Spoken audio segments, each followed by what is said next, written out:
இந்த நாதம்பல் என்ன சொல்றாருன்னா, தளபதி விஜய் அவர்கள் சுற்றுப்பயணம் வர்றது ஜனநாயகன் படத்துக்கு வர்ற ஒரு ட்ரைலர் மாதிரி பெய்டு ப்ரமோஷன் சொல்லி இருக்கா இந்த உரண்ட மூஞ்சி ஊர்வசி.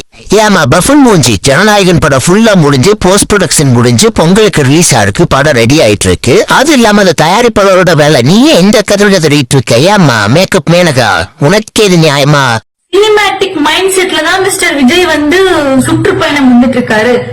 ஜனநாயகன் படத்துக்கு ஒரு ட்ரைலர் மாதிரி ஒரு பெய்டு ப்ரொமோஷன் மாதிரி வந்துட்டு இருக்காரு அந்த படத்துக்காக அப்படின்னு சொல்லிட்டு நினைச்சா, உண்மையாவே ஜனநாயகன் படத்துக்கான சீன்ஸ் கிரியேட் பண்ணிட்டு இருக்காங்களா, சீன் கேதர் பண்ணிட்டு இருக்காங்களா, மக்கள் எல்லாம் போய் சாகிறதெல்லாம் அதுல வர மாதிரி, இது என்ன மாதிரியான மனுஷங்கடா இதெல்லாம்?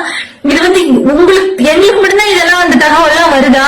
தாவேக்கா நண்பர்களா இதெல்லாம் நீங்க பாக்குறீங்களா இல்லையா? உங்களுக்கு இந்த தகவல் ரீச் ஆகுதா இல்லையா? இன்னமும் ஸ்டாண்ட் வித் விஜய்னு ஏயா நிக்கிறீங்க? எந்த தைரியத்திலயா நிக்கிறீங்க? நம்ம வீட்டு பிள்ளைங்க செத்துட்டு இருக்காங்கயா, நம்ம வீட்டுல இதெல்லாம் நடந்துட்டு இருக்கு. இன்னமும் ஸ்டாண்ட் வித் விஜய்னு இதெல்லாம் ரொம்ப கொடுமைங்க. இதெல்லாம் மக்களே நீங்க எல்லாம் திருந்தலன்னா இதெல்லாம் ஒண்ணுமே பண்ணவே முடியாது. தாவேக்கா நண்பர்களே கொஞ்சம் உஷாரா இருந்துக்கோங்க. இதெல்லாம் இந்த தகவல் எல்லாம் என்னன்னு கொஞ்சம் அனலைஸ் பண்ணுங்க. ஓகே, தாங்க முடியலடா சாமி.